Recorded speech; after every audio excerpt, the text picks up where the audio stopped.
Hey, thanks again for pressing play, and welcome once again to another edition of the Suns Jam Session podcast.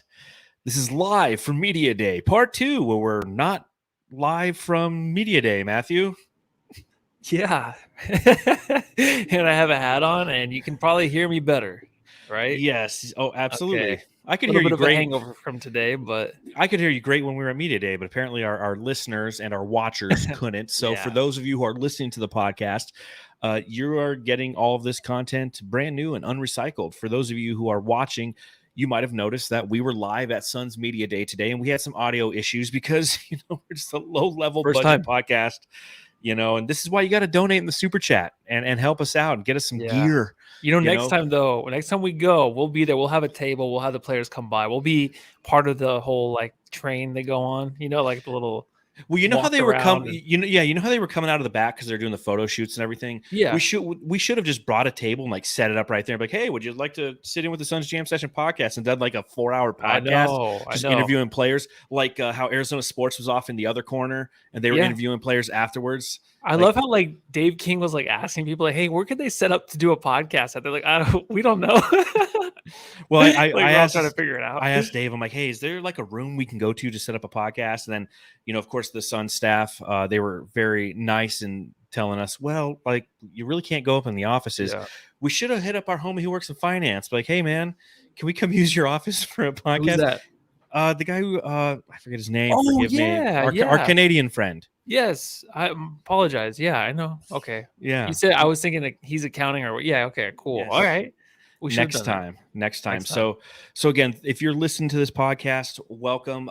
Matthew and I were at Suns Media Day today, and we have plenty to talk about as it pertains to the experience there, what some of the quotes were, what some of the information that was put out there was, and just what the overall experience was like. Again, we were live on our YouTube channel, and it just didn't turn out from an audio standpoint the way that anybody would want it to. So we wanted to come home, re-record, re-release this as a podcast so you feel as plugged in as possible. So thank you, as per usual, for joining the Suns Jam Session podcast. My name is John Voida. I'm the managing editor of BrightSideOfTheSun.com, as well as a co-host here on the Suns Jam Session podcast, along with Matthew Lissy. You can follow me at Darth Voida on Twitter. You can follow Matthew at Matthew Lissy. And, of course, you can follow the show at Suns Jam on Instagram, Twitter, Zio, TikTok, all the fun places. So without further ado, Matthew, I forgot to even grab a beer to pop this one. It's just kind of one of those discombobulated days. So let's talk about Media Day, huh?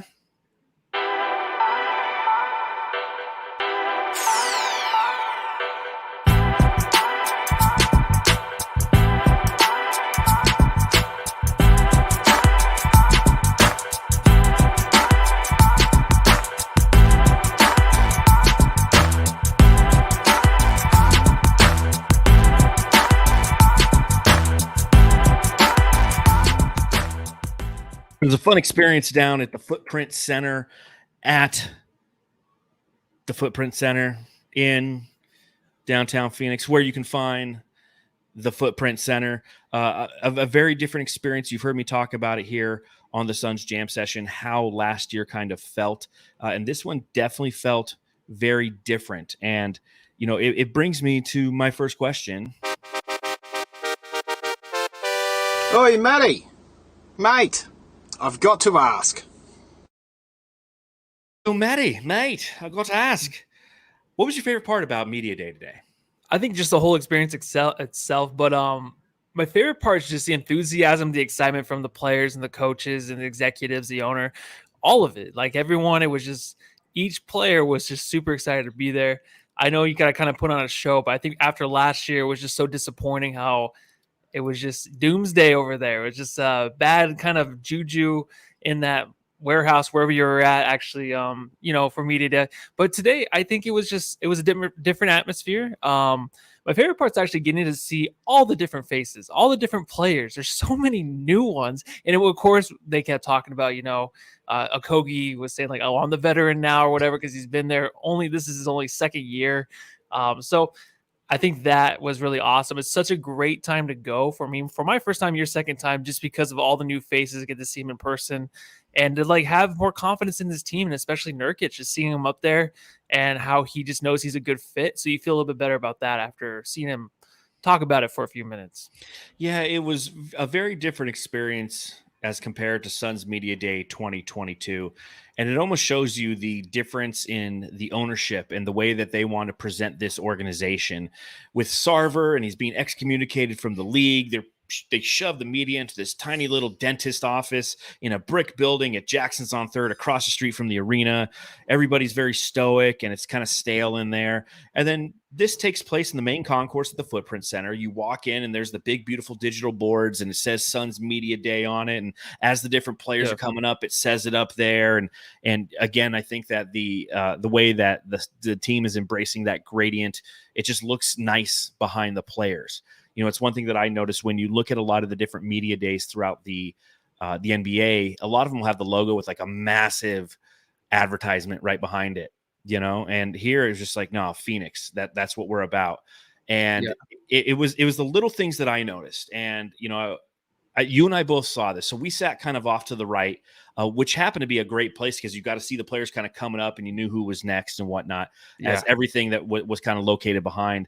But one of the little things that I noticed, and I thought it was a very interesting dichotomy of kind of who Matt Ishbia is as an owner, is when you first walked in, there was a high top, right? And that's a table that's about, 3-4 feet tall, little high top round, with a high chair behind it. And that's where they were going to have players sit and talk.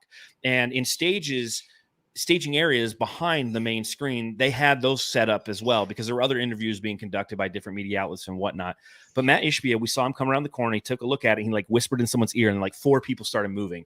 And they took that down. They put a 6-foot table. They got an iron, or they got a logoed apron, put it over the table, and then brought out a steam iron and started steaming it because you don't want wrinkles. If your championship aspirations are high, you don't want wrinkles on that table. And we both saw that, and we both commented on it to each other because we're like, this is just one of those little intricacies that show how in tune Matt Ishbia is with everything that's going on. He's picking apart and constantly analyzing everything that's going on to how the team is being presented, just sitting at a table. Yeah, you kind of saw like behind the scenes of how he actually looks and how he works and stuff. You know, you see the excitement in Ishbia when he's up there talking. Doesn't take a breath. He keeps going and going and going. Right? He doesn't stop in between questions. He will listen. No. He'll go for like 20 minutes on a topic, and he does talk about how you get that feeling where every little thing matters with this organization up to that table and the presentation. I love how everything was out there in the concourse. I think it was well set up. The players, everything was kind of in the same vicinity. Like it just looked beautiful. I think that's important to him to just make sure that this team is, looking good from that little tiny table. Because when I first walked in, I saw that. I was like, what is this? Are we having like martinis? Is this like Sex in the City with that table up there? Like these players going to knock that shit over as soon as they sit down, man. Do I have to be a Miranda? How does this work? Yeah, you can actually, if you follow Flex from Jersey, he actually had a picture before anybody else really got there of just a whole setup, and you can see that tiny table. It's a big deal to us, and I'm glad he took it down. Clearly, it's a massive deal to us, and it's such a massive deal that I too, Matthew, took a picture of it when I first walked in. As you can see, that's what we're talking about. Okay. And you can see that was the table, and that's like where they were going to sit. And I know that we're spending way too much time talking about just a table, but again, intricacies, little things. And then obviously Matt Ishbia comes out with his high energy. He's the first guy right out of the gate. How did you feel about what Matt was saying, especially considering, Dwayne Rankin hit him right off the bat with the Ayton question? And what did you think of how he responded to that? Well, the response from him and even Josh coming up next, it was interesting because he said DA will put up great numbers, right? He said our team got better that day. Nurkic is a better fit. The better fit thing was always a thing with everybody. So it was probably before they went up, they're like, all right, just make sure he's a better fit, I guess. But it kind of just makes sense, right? It just seems like, I guess it's both ways. DA wanted to trade and they needed to get rid of him. There was more DA comments from him and his media day. But the way Matt handled it, it's just like, we got better that day. And the way it just felt was like, okay, these guys understood like DA was not going to help us win a championship. And when he said he will put up great numbers, I don't think that's a slight or anything, but that was just something where I was like, okay, so DA's focused on getting his numbers and getting his touches, right? They needed that center to just play his role in Nurkic, and that's why they got better. That's why they got the backup. They got the potential kind of some guys that come off the bench and Grayson Allen and Nasir Little, but those two guys, of course, and Nurkic are probably not even combined better than what DA could be. but they knew like they needed that depth. And to say like for DA to go to Portland, they all wish him the best. They just knew that he was headed in a different direction. They just could not use that guy this year to win a championship. They know that they got better, and everyone seemed confident in that, right? Yeah, it was clear that, again, you hit some of the key quotes that Ishbia said, that we got better, and not to say that DA is a bad player, but Nurkic might not put up the numbers, but we want him to play the role. And that was kind of a continual theme as we talked about a lot of the different executives and head coach and Frank Vogel who came up. And obviously that's a point of recency and contention that a lot of Arizona and Phoenix Suns fans want to know, kind of, well, what happened with DA? All of a sudden he's gone. And as you delve into and you start to sift through a lot of the different quotes and the reactions, there was no animosity, there's no maliciousness, there's no passive aggressive comments. But if you read between the lines, it's clear that Deandre Ayton wanted out. And I know that even he stated in his presser today that, and he said the Suns GM, the Phoenix Suns GM, he didn't call James Jones by the name. He said the Phoenix Suns GM. I went up to his office, and he let me know that my wishes have been met, something along those lines that kind of indicate that he had requested a trade. And he talks about changing the narrative, being dominating. And I mean, I'm sure that you've seen the Deandre Ayton press conference on his side versus what we saw today. It's the same old bullshit with DA. Same shit, right? Yeah. As soon as I got there today, my friend sent me the clip, and I watched as a part of it. I'm like, I'm so glad he's not here today, because I'm just sick of. And you can hear DA, the way he's actually presenting himself, and just going all out, talking about like he has grit and stuff. And I hope to God he finds it, right. But the fact that we've heard that before and we don't have to hear that again, I'm so happy. Maybe that's why today was so great, because it just felt like all day long, the players and coaches, it just seemed like we just forgot about it. It's over, right? We all just moved on a couple days ago. It doesn't even matter. This team's happy. But to hear those comments again, it brings back the reasoning why I just kind of didn't want him here, no matter who we got back, just because that focus would have been on him so much. I don't know if it would have been the biggest distraction, but for him to have those comments again and have to live up to it, that's a distraction of its own, I think. So good luck, Portland. I hope he does good, but those comments are the reason why I feel like I'm glad he kind of moved on. Yeah, I mean, it's the closing of a chapter, and you can see, and obviously you can see that the team is embracing Yousef Nurkic, talking about his skill set, talking about how he's going to be the ideal fit in this organization. Devin Booker mentioning that Yousef is a better passer, not saying that he's a better passer than the DA, but he just stated that he is a quality passer, and that is all another reason why they're excited to play with him. So as you close the chapter on one, you're opening the book on another.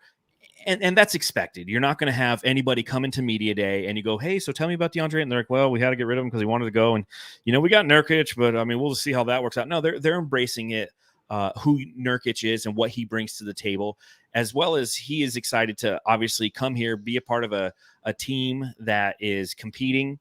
One thing that we talk about a lot with Nurkic is his availability is one of his challenges, but also understand that he was on tanking teams, and as James Jones had to navigate that transaction, this is actually, if the audio sucks, I'm sorry, but this is actually video I took of James Jones talking about the DA transaction. Nurkic in return, that's going to, because Matt talked about fit, so can you just elaborate on that, on how you think the fit will be with Nurkic at center? I mean, Nurkic's going to be great for us. His skill set complements our best guys, and more importantly, he's ready to win. He's been in a situation the last few years where they're just playing to try to get to where we are, but we're playing to win championships. And if you get a really good player who's motivated and you give them an opportunity to win a title, you usually see the best versions of those players. And so I know we talk about Nurk, but we also got Nasir. We targeted Grayson as someone who could help us. Keon, all those guys collectively, they make us a better team. And so we make decisions that we know will make us better. And when we see those opportunities, we go and attack it.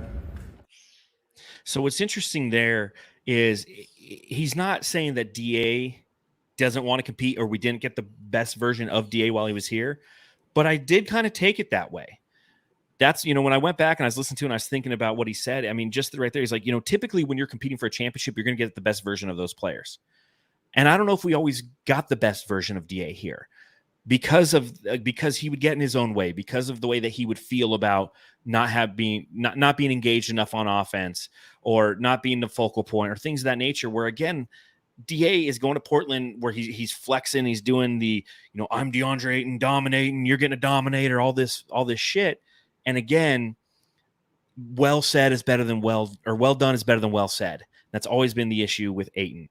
So as we kind of turn the page on Ayton, Yousef Nurkic, it was our first chance and opportunity to see him in front of the Suns faithful, wearing number 20, coming out. What were your impressions when Nurkic came out? Oh, I was ready. I was excited. I think other than him being just a huge monster, I love he the is fact a monster, dude. James Jones, a lot of them talked about how I think it was Vogel mostly talked about how he's a great rebounder. He even backed that up to say, like, I'm a good defensive rebounder. He knows what he's good at, right? So he's going to know the opportunity he has on the court. He knows what he's good at. He's going to go after that. He's going to make sure that he brings that to the team, and defensive rebounds, passing, he can do that, right? And it's not going to be anything crazy. It's not going to be something that's like, the stats, who was it? One of them said like DA's stats are better, of course, than Nurkic, but his role he's going to play, it's going to make more sense on this team. So of course, injuries, whatever. But I think that the fact that he came out today, and he had those like gun comments at the end show like his seriousness and another side of basketball, other than basketball, that was kind of cool to hear. But overall, man, I think there was such a question with him coming to this team, and no one was really happy. No one really wanted the trade. Even me, who didn't want Ayton on the team, was like, I didn't think that the Suns won that trade, right? But now that you see it, now that everyone's there, now that you see that he's pumped up, and that was one thing from Portland where it's like he had to be motivated to play. It's like, it sounds like DA, but he doesn't come out in the presser and talk about, I'm going to be something that I'm not, right? He just says like, I'm good at this, I'm good at that. Yeah, and I'm ready to win a championship. He's excited to play with Kevin Durant. Like, he's excited to play with these guys, and it's his first super team. Like, you know what I mean? It's like stuff like that. So, like everybody else, he's excited to be here, and he wants to play. And it's not going to be, a guy at the center where it's just like, what are you going to get from him? We know what we're going to get, and we know that he wants to play hard every night, I feel like. Yeah, there was a level of realism that I felt when Nurk was up there. And we talked about it afterwards on our first edition of our live from Media Day podcast that went horribly wrong due to audio issues.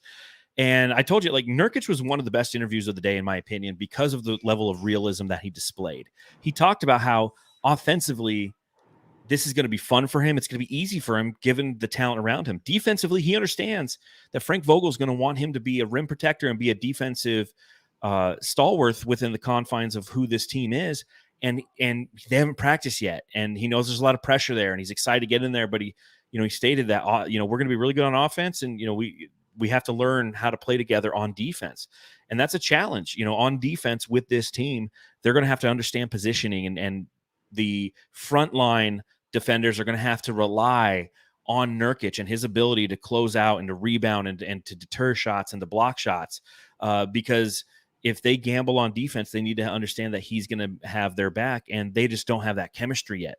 That was another good question that a lot of different media outlets were asking, was relative to chemistry and how long does it take to develop. And even KD's like, listen, I can't put a number on it, and I can't put a day on it, but you'll know it when you see it. Yeah, and at least these guys are going to training camp all together. I know it's a lot of new guys, but they're going to have some time. And, the prediction really is the beginning of the season. It might take a month or two, maybe, for them to really get rolling and go on that 20-game win streak. But it's going to happen, because you could tell just by even today and just the way that these guys will compete in training camp and in practice, that they're going to get the best out of each other, right? They all have more to learn. They all have more of that want on the court, and they all have to prove themselves. So today you can see that, like, they're ready to go out there and battle. Yeah, they're ready to battle. They came battle tested. What do you think of the new uniforms? And this first time we've finally seen them on the players. We've seen them on tape or on 2K, and we've seen the pictures. But I mean, all of a sudden, Devin Booker came around the corner, and there you saw him on a player for the first time. Matthew, reactions? It's good. It's good. In person, it's a lot better. It's a lot better. You got the double stitched. Of course, on player just looks a ton better. And then you go back, and I was watching like even KD interview and stuff. I'm like, they don't look as good on video. Like it's just in person looks much better. Like that's what I was thinking. Like he was just doing like a quick interview or whatever, and he was like, hitting a ball, and they were talking or whatever. Like they just still don't look as good on TV, or else if you're on YouTube watching. But in person, man, they're awesome. I think they're 100% better in person. Yeah, they were very, very crisp is the best way that I could describe them.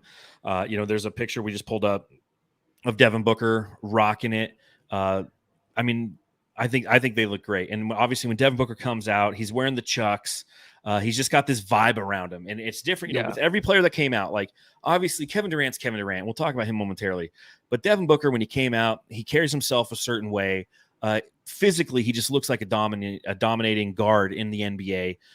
Looking fit, looking a little swole, I would say. Now, again, maybe we haven't seen him in about 4 months, and he's always wearing baggy shit. So maybe he's just as swole as he was before. But I felt he looked a little beefed up, man.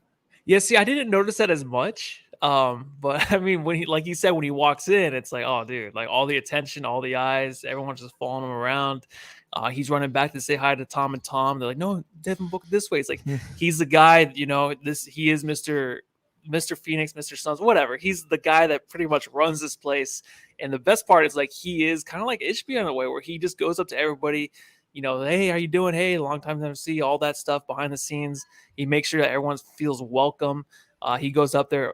He answers the questions pretty honest, I feel like, and he has a good time with it. His sense of humor too is something that's really great. He had a few comments, it all started back in 1996 or whatever, when someone asked him. Somebody like, have you arrived? He's have you arrived in 96? 96. Yeah, I'm going to ruin that. But yeah, it's all over Twitter. So he always has those one or two really good quotes. And to come out the gate, you can just tell he's super excited about this season. I mean, clearly you can tell by this picture that I'm just enamored with the fact that Devin Booker's walking by. You're about the backhand Dave King right there. That's what it looks like. Dave stop talking to me. I'm just happy that Devin Booker and I are in the same picture together, man. Like that thing's gonna go. He looks like he's scared of you. Yeah, well, I mean, look at me, I'm a monster. Well, I'm like right behind you. Like we're like one. That's you can't even see. Like Matthew's got his phone my out right over my shoulder. Yeah, my hunchback. You see my back. Perfect outline. Nice. I did like the fact that Devin Booker spoke with confidence, as well he should, as well as we all expect. But again, I think that him talking about potentially playing for the Olympic team, that was a common theme. The media outlet from the AP press was asking that question of both him, Kevin Durant, Bradley Beal. They all said, like Devin Booker said, I'll do it. Kevin Durant said, I am playing in the Olympics. And, Bradley Beal's like, well, if they ask me, like, I'd be really excited. I know. They asked me. It's like, I don't know. What did you think when Kevin Durant came out?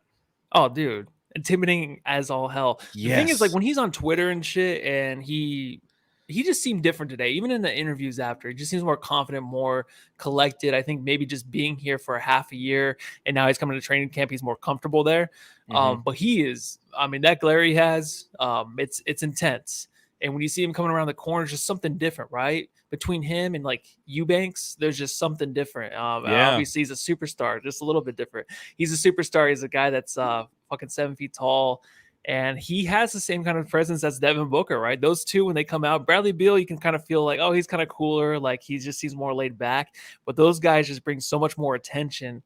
And when he comes out, he likes to have fun kind of, but he's very serious now, right? With the media, he likes to take things a little bit too serious sometimes, but he has a lot on the line now coming into Phoenix, and he has a lot of, potential here with winning a championship. So there's a lot on his shoulders.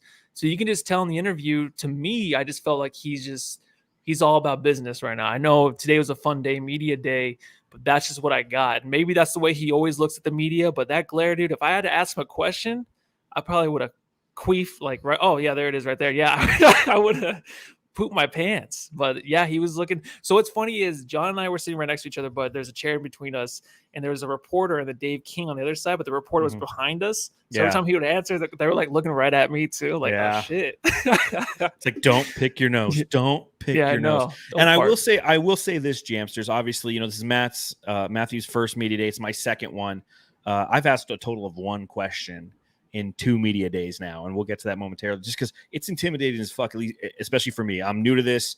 You have a lot of national guys, you got a lot of local guys who are very tenured and very just cool, calm, collected doing this. And I'm a podcaster and a writer, so I'm just not used to that format. And don't get me wrong, like in my personal life, I interview people all the time. I'm a talker, clearly, but I haven't found like my stride yet. And that's one thing I'm really looking forward to in this 2023-2024 season, having more accessibility to the team, going to the post-game press conferences and developing my voice, if you will, as I start to interview these players, because it is nerve-wracking. When you got Kevin Durant staring down the barrel at you, and you know that, like, if you're wrong, he'll correct you. Up. And he like, somebody's like, you've been in the year for the NBA for 15 years. He's like 16. Like right away. Yeah, and then the guy was kind of an, he's like, yeah, well, if you don't count injury. It's like, whoa, dick, don't do that. It's Kevin fucking Durant, man. You know who he is. Damn, dude. Yeah, you can't fuck up. But Kevin, I get what you're saying. At the same time, like, I feel like Kevin's always had that relationship with the media. His view on the people who are asking those questions is, when he looks at somebody like me, he's like, you don't know what the fuck you're talking about, dude. Look at you. Like, you couldn't have the slightest idea what basketball truly is from a player standpoint. But I think, though, with him, like, he loves he is such a nerd about like, he loves basketball. And I think with him, as long as you know your stuff and you ask him a good question, he's fine. 100%. Like you said, if he fucks up, then he'll let you know. But he enjoys the conversation, I feel like. You know what I mean? He doesn't like the hate so much. Obviously, no one does, but he'll call you out on it. But I think he genuinely likes just talk ball. And that's what I got. It seems intimidating, but then he'll answer it and be like, you know what? Yeah, this, and that. He knows his shit. As long as you know your shit, everything's cool. Yeah, and that's the key, is sometimes I feel like I know my shit, and then I go in there and I feel like I don't know my shit. But I don't want to ask like a stupid question. It's like, tell me about a time when you worked together as a member of a team to get through a tough situation. Like, you're interviewing somebody for a job. Like, I just default to like those questions. So I did want to talk about Bradley Beal for a little bit. Bradley Beal, obviously really excited coming to the Valley. He's talks about how hot it is and how it's finally cooling down a little bit, and what the transition's been like for him. But he's somebody who, again, I really think that this is low key a very, very, very important aspect of the Phoenix Suns, because obviously he's going to have the majority of the playmaking duties on this team, and he's also somebody who, like, he's going to be the third best player on this team, and he's an elite scorer. And I feel like because the transaction for Bradley Beal happened in the middle of June, and everything that's been happening with Dame and Drew Holiday's now in Boston, and everything that's going on, like, people have really, I feel like they're kind of sleeping on the Suns. Oh, yeah. And they're sleeping on Bradley Beal and who he's going to be. Yeah, they definitely are. The thing is with Beal, it's kind of good that this is happening, but a guy that's been in Washington his whole life, even talking about the move today and moving all that stuff, he's been there, 11 years, he said? Yeah. Or something crazy. He's ready for the next opportunity, but it's such an adjustment for him, right? Mm-hmm. He's definitely a guy that's going to be unselfish with the ball, but it's under the radar, which is nice. I like that. Me too. There's a lot of expectations from Booker and KD, and especially KD now, to really get things done here in Phoenix and win us a championship. But Beal, like, I love the fact that we have one of our guys that you can call superstars, stars, whatever, but he's a guy that's always been under the radar his whole career in Washington. But now the expectations are so high, there's not really expectations for him as much. I think the biggest thing is handling the ball. Like, you know what I mean? Like, who's going to play point guard, all that shit. But other than that, man, I think what he's going to bring this team is going to be phenomenal. And that's great, because we're going to, as soon as the season starts, like, holy shit, this is Bradley Beal. Because I feel like we're going to all be saying that, because you haven't seen it on a winning team yet. Yes, and as Suns fans, I don't know how many of you have League Pass A. I don't know how many of you were tuning into Washington Wizards broadcast to watch Bradley Beal play, because he's duplicitous to Devin Booker. You're like, well, why would I watch him or his team? Unless you were sitting there scouting Kyle Kuzma last year, you're probably not as in tune with Bradley Beal's game as you should be, or what we're prepared for. If you go and you just watch some highlights from last year, and what I recommend is don't just look for the highlights, because obviously that's the best version of. See if you can find one where it's just got a lot of game footage, and go back and just watch how he operates on the court. And he's got that killer mentality. And he too knows that, and referenced that today on Media Day, that he obviously has a big responsibility upon him, but he stated it himself. He's like, I've never been part of a team this good. like, this is unbelievable what this team is. And I'm just trying to take it all in stride and be humble. And when somebody asked him what his goals were, he's like, I'm just going to keep those close to the chest this year. He's like, I generally come out and I say what all my goals. And, this year I'm just going to kind of keep it close to the chest and roll with it that way. The coolest thing was, like, he admitted to, like, he not a big fan of change. Yeah. And that was always the thing with Bradley Beal, where he was like, he had the opportunity to go other places, but he always took the money and stay with Washington. Mm-hmm. But that was like one thing I'm like, oh, okay, so you are like afraid of any kind of change. And it probably took a lot for you to come here to Phoenix and to have the eyes on you now. So I just thought that was kind of cool, because usually guys don't admit that shit. I don't feel like I made a change. It was the best for my family and stuff like that. But to that point, that's what made this media day so fun. Again, like, the thing you got to realize for us Jamsters, to anyone who's watching or listening, like, we are truly fans going into this. And it's funny, like, I wrote a piece for Brightside talking about it, and I sit back and I look at it and I read it, and I'm talking about the experience and some of the stories that I've already shared here on the pod. But at the end of the day, like, that's who I am. Like, I'm not a media guy. I'm not doing this for a living. I'm doing this for fun. It just so happens that, our podcast and you, the listener and the watcher, have supported us enough to where we've got some attention from some people. It's not much. It's probably not even respected, but we have some attention. Brightside is a great conduit for providing us some access to the team. But at the end of the day, like, this isn't what I'm doing for a living. So I'm going into it with this lens of just like looking around as you would, the listener or the watcher, and just absorbing it through those eyes. I was sitting there, I was talking to one media outlet, and he was talking about, all the different stuff that he covers and, the seating and this and that. I'm like, that's cool. I can't relate to that, because, like, that's not my life. That's your life. That's like you coming to my job and me breaking down exactly how Alto Sham ovens work and the best way to expedite a line in a restaurant. Like, it's boring to some, but, like, for me, it's like, it's my life and it's what I'm into. So as you talk about Bradley Beal and his candidness, I think that's something that was very enjoyable about this media day, especially for my only other comparison being last year, where it was like a funeral. This was an environment that allowed these players to be a little bit more candid. And as the day progressed and we got further down the line and the people started leaving, the big, there goes The Athletic, and there goes, Burn City Sports and what have you. There was a lot of really good candid conversations. Like, Josh Okogie was a great interview. I thought that he was absolutely, he was talking about all kinds of things that he's done for his local community where he grew up, and what it was like to be the guy who eventually, you got to realize, so many different transactions occurred and the team was kind of built around him. And then he decided to sign back on with Phoenix, and he joked how everybody's just like, you know what? This is kind of funny because now I'm the old vet on the team because I've been on the roster, I'm like the third longest tenured Phoenix Sun. So it's just, it was this interesting and special experience where the Phoenix Suns kind of came together and they were in an environment that allowed them to be candid, where I felt like last year, the only guy who really did that was like Cam Johnson. Everybody else was just kind of very guarded, very to the point, and just wanted to get the fuck out of that tiny room. Oh yeah. Yeah. There was so much pressure just to get out of there. Yeah, you kind of see they were more relaxed. Before, like, they were always like up on the table like this, but Book and Katie were kind of just relaxed with the mic. I think there was a big difference there. But Okogie was, excuse me, sorry. Even before, like, he came up, he was, he was obviously, when they're coming on, they like were right next to us, and he was having fun with Chimezie Metu right before, because Metu was talking about Josh, so you could tell, like, he even talked about they hang out and stuff. But Okogie, I think, he just brings just kind of this, it's kind of like the good parts of DA kind of energy, because he's even talked about how him and DA would hang out and stuff, and on and off the court they were really close. So he has that, but he also has the actual, like, presence on the court that's going to make a difference in big situations and stuff.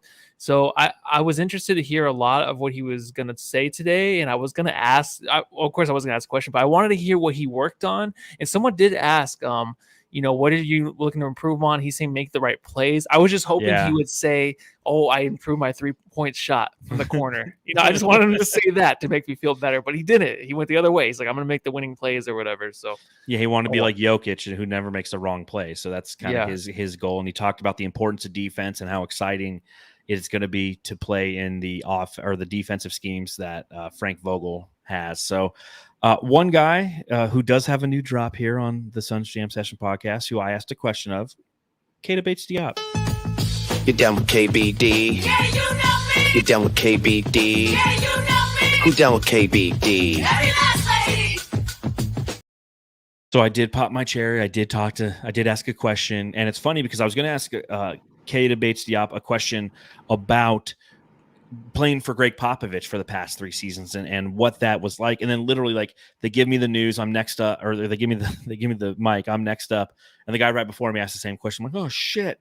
I turned it. I'm like, all right, I got to make something up now. And I just asked, kind of what is it like to go from a team that wasn't contending to a team that is contending? What's that transition like for you as a player? But I did enjoy Keita Bates-Diop coming out, and I think that his philosophy, his look, his willingness, the reasons why he chose to come to Phoenix for an opportunity to compete for a team that is going to have such championship aspirations, I thought it was very valuable, and I think that he's going to be somebody who's going to be very valuable for this team moving forward. I think so too, and like even seeing his size when he did come up, it kind of looked like he kind of was like Brandon Ingram-ish a little bit. I mean, a little bit smaller, but just the lankiness, the I don't know, he's kind of broad, of course, but he just kind of reminded me of him. Obviously, in a totally different game, but the defensive presence he's going to bring to this team and how excited he seemed to bring that. And you even heard it from Okogie playing defense, but a lot of these guys are just so focused defensively, and have a guy that could be in the starting lineup as that kind of defender to make big plays in big games. As I said this 3 hours ago, exactly the same way. You couldn't hear me, so you don't know, or maybe you did. We'll just overdub it or whatever. But yeah, no, he seems excited. He's ready for the next, big move in his career. He's ready to play for a winning team. He's excited for the opportunity. That's all cliche, but it's legit. Like, he's learned a lot from San Antonio, and he's ready to bring it here to Phoenix. Yeah, I'm excited to see what he brings, and obviously he's somebody who's going to be competing for that 5th spot, and could make a big impact on this team. And I think it'll be interesting to see kind of how Frank Vogel navigates both he and Josh Okogie, because those kind of seem like the prime candidates for that 5th overall starter. Another guy who's got a new drop. Let's try this out. Tell us what you think in the chat.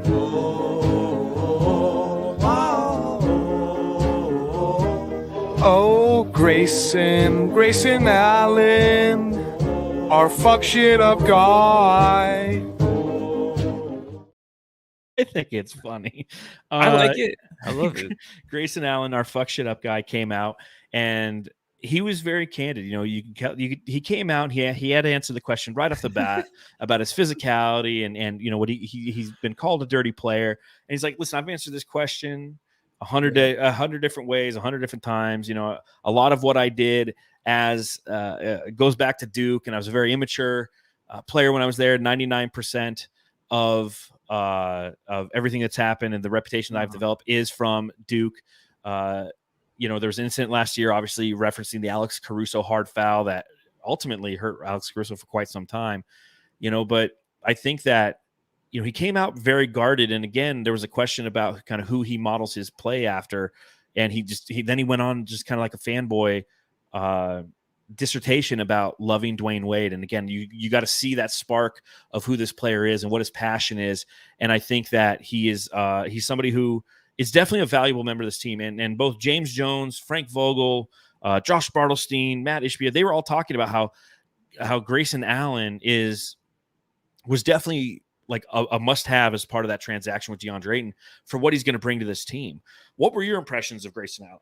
Oh, he reminds me of like my neighbor's dad or something. That's Take Me Fishing. Like, doesn't he have that dad vibe? He totally does. The intense, like, just a anger. He's like, don't fuck up my tackle box. Yes, Yeah. No, that's exactly. I like, can see it. Yes, I he was in the Marines or something. Like, he definitely has like kind of like an attitude. It's not. I don't know what it is, man. It's just kind of an aggression. Like, you don't want to fuck with this guy at all. Mm-hmm. You can feel it just being next to him.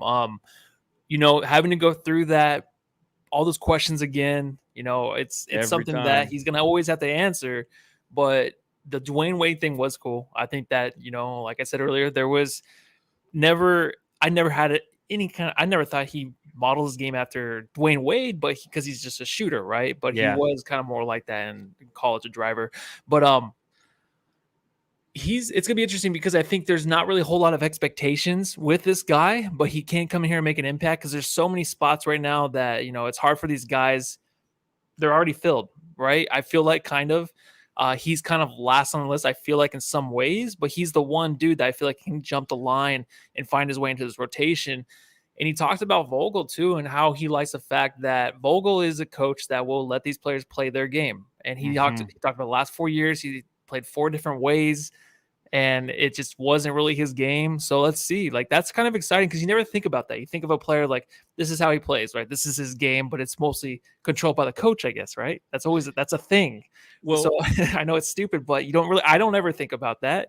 So he seems excited to have Vogel as a coach to give him an opportunity to play his kind of game. I felt like he's a little shell shocked. He's like, I've only been here for 3 days, guys. Like, I don't even know what the fuck is happening. He looked like he was just like, fuck, like, yeah. Unless he always looks like that, he might just always be that way. Maybe he does, man. He just looks like your neighbor's dad who just got done with a fishing trip. He's like, fuck, man, now I got to fucking clean the boat. Oh, it's a pain in the ass.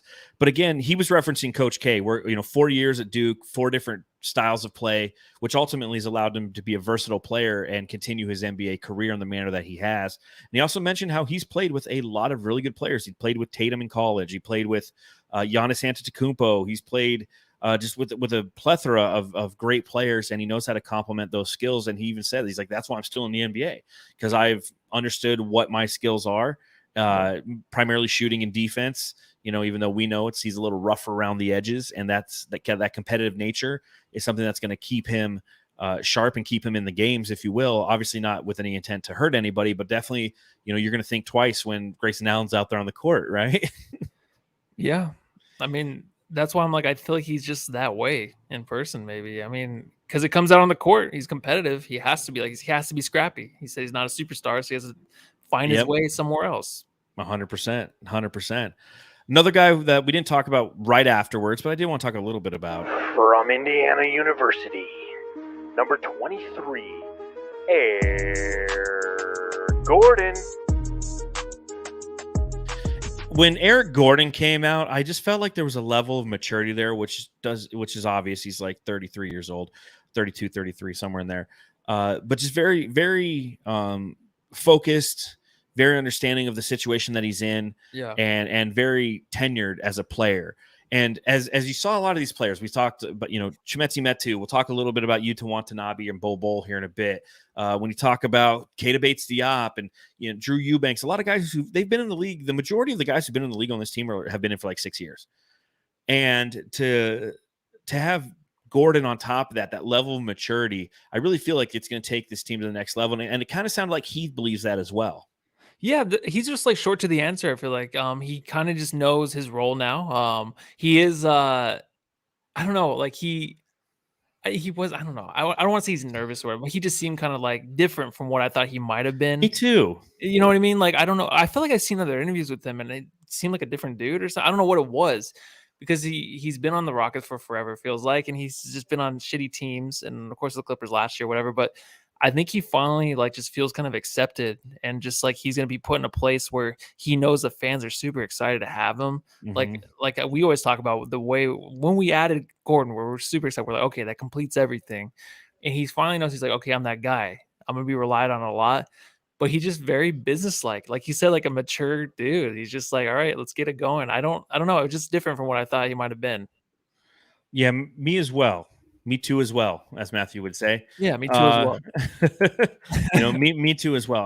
I impressed again with him, but somebody who I definitely think is going to be a linchpin for the success of this team, because good, bad, or indifferent, injuries are going to happen. I mean, Damian Lee is already injured. He has a meniscus injury. And he wasn't there, right? No, he didn't come out today. Frank Vogel, when asked about the injury, didn't give any insight whatsoever. He was very political in his answer. He's just like, hey, we put a statement out, and that's it. So and meniscus injuries typically are about a 4 to 6 week injury unless they require surgery. Then it becomes a 3 to 6 monther. And if you go back and you think of Kelly Oubre Jr., that's ultimately the injury that ended his time here with us in Phoenix. Injured his meniscus in January or February of 2020. Obviously, the pandemic happened, and he never played in the bubble again with the Phoenix Suns. But it didn't stop him from walking around with a white pony and a rhinestone covered jacket and looking absolutely fabulous as he debuted the jerseys that would become the Valley Boys, and then we shipped them out to Oklahoma City. But yeah, Gordon is somebody who, with that maturity level and with the health issues that this team is ultimately going to face, and something we're going to be talking about a lot in our post-game podcast, is the injury. Eric Gordon's going to be one of those players who's going to have to be a vital linchpin to ensure that this team can be productive moving forward and sustain and survive a lot of those injuries that are occurring. Oh yeah, he will. And he was a squeaky toy in the back. Yeah, that's Brooklyn with the squeaky toy. Brooklyn want to say hi. She's our biggest fan. Hey, our biggest Brooklyn, fan. we are a little bit early tonight, so it's probably playtime for her right now. Yeah, I just got done hitting. I like to hit her toys in the backyard with a golf club, got like a 60-degree out there, and I just hit her toys because bending over. Am I right? Do that? Were you there for Yuta Watanabe? Some of it, yeah. Some of it. Yuta, the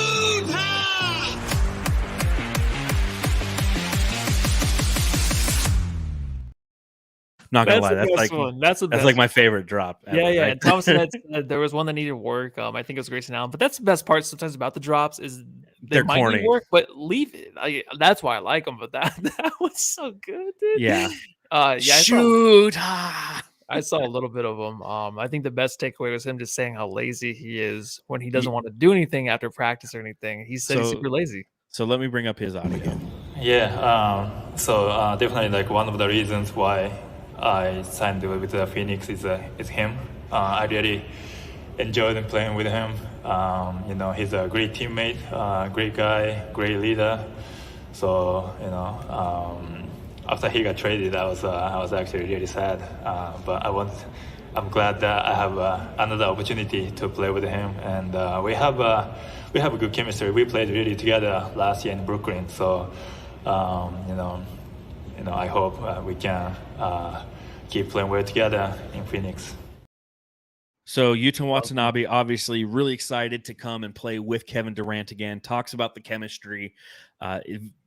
Thank you, Kevin Durant, for coming here because we get a player like Yuta Watanabe. And then he did go on to say, as you mentioned, Matthew, how if he's not playing, he's lazy. He just wants to sit around. His wife, they just moved and she wants to go do all these things. And he's just like, he just wants to sleep in bed. Like, Yuta Watanabe is my fucking spirit animal, dude. Yeah.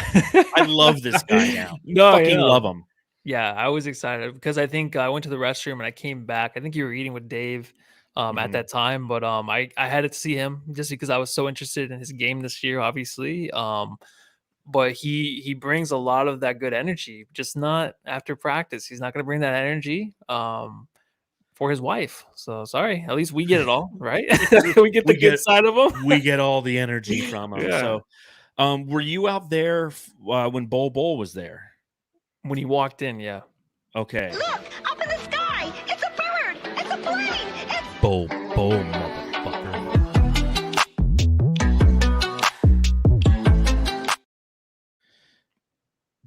What did he say?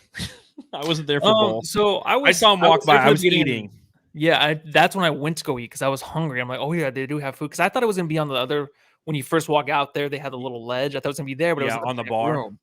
Anyways, so I just heard, they asked him about the point guard situation or playing a center. And he just was like, I can do both or whatever. So that was the one thing I saw. It seemed like it was over quick just because he's kind of short answer. Like he just was like, let's just get this over with. Yes. So as soon as I came back out of the bathroom, I got my food, he was already walking out. So I think that was a super quick interview. So what I've seen of his interview, again, I hate to be the guy who's just like kind of, I wouldn't say I'm anti-Bol, but like I'm waiting for him to impress me. But as you mentioned, short answers, non-committal answers.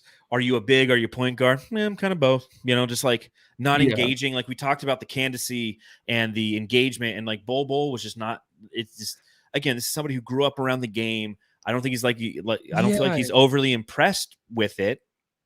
And it's a chore. Like, and that's my concern with Bol. Everybody else is like, yeah, let's go. Like, this is awesome. I've never been on a greater team. And Bol's just like, yeah, I don't know who I am and what I am, but I'm tall, so here I am.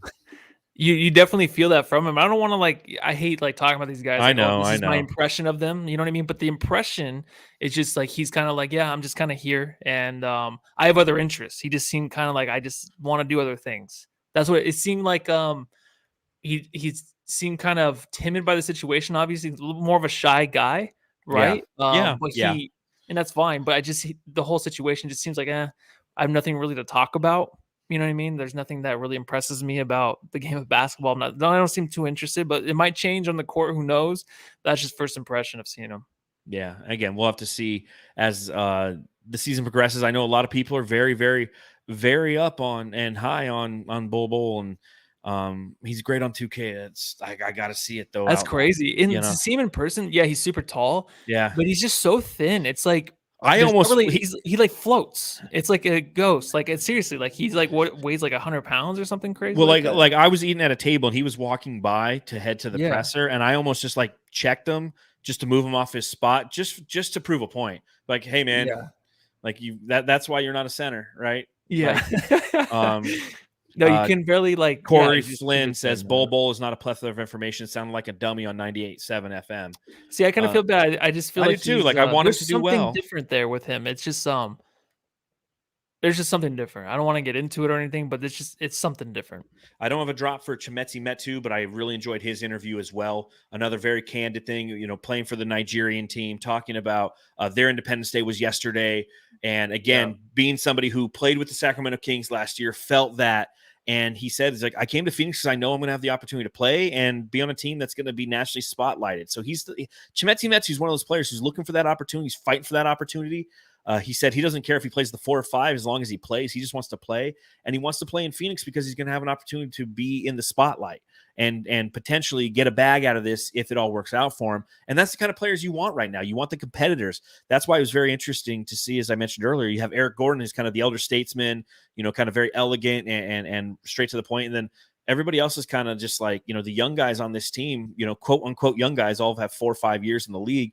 He's one of those ones who is going to be fighting and is going to make life hell for his fellow teammates in practice. Yeah, that was the one thing that excited me about him. Just his quotes coming out of Sacramento, he just definitely wanted more time to play, and he wants to prove himself. Took Mikal Bridges' number 25, friends with him. So you kind of saw from his quotes and stuff, you kind of think of him as more. Well, number 25 is not Chimezie Metu. Oh, my bad. He's number 4. My bad, dude. Oh my gosh, dude. You're talking about Nasir Little. Yeah, I am. Who I did not see. I was eating. Okay, but Metu, I do remember. My bad. So they kind of mixed together there. He's the one who referenced Josh Okogie because they've played in the Nigerian national team. Yeah. But he seemed a little bit more goofy than I thought. Just because the quotes that I heard come over Sacramento, he just seemed more serious, more stubborn in a way. But he kind of seems more laid back up there, answering questions. But that's the best thing about him is he's gonna probably not how I said Grayson Allen might jump the line a little bit. He might be one of those guys too on this team. We hope so.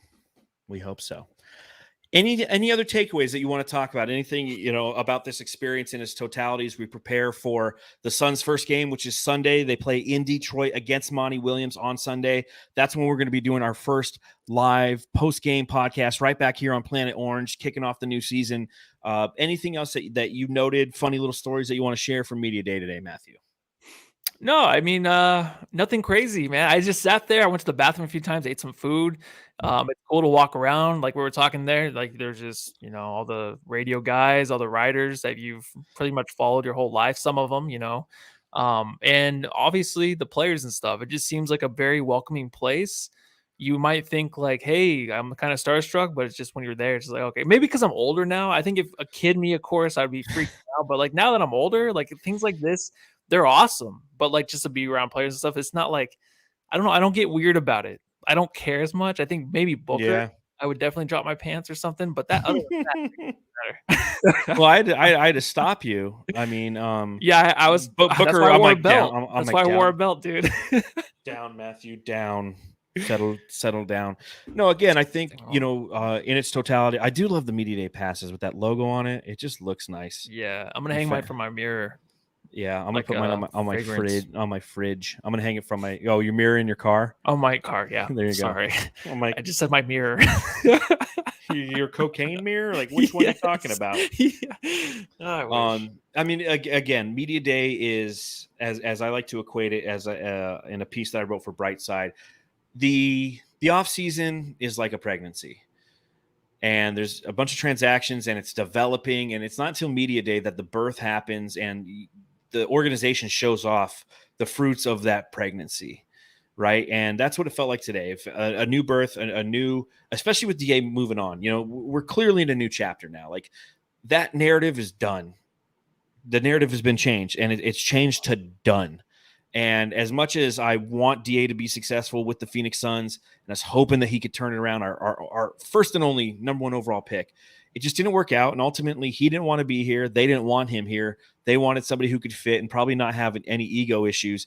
They got that in Nurkic. Drew Eubanks, by the way, was great too. I loved listening to Drew Eubanks. Oh, he was awesome. You know he who was he reminds me of fantastic. really quick? He reminds me of the guy from, you ever seen Without a Paddle? No. He's okay. I don't even know, but his mannerisms and stuff. He kind of reminds me like he's in a comedy or something.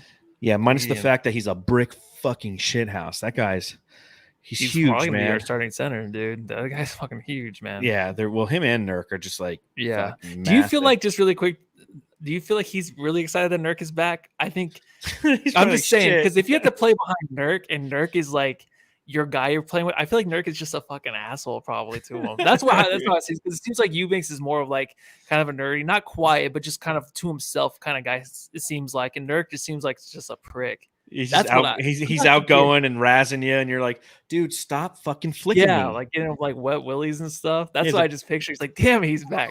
He played it good. He's like, oh, I'm excited. He brings the best out of me. I'm like, I'm sure he does. I'm sure he does.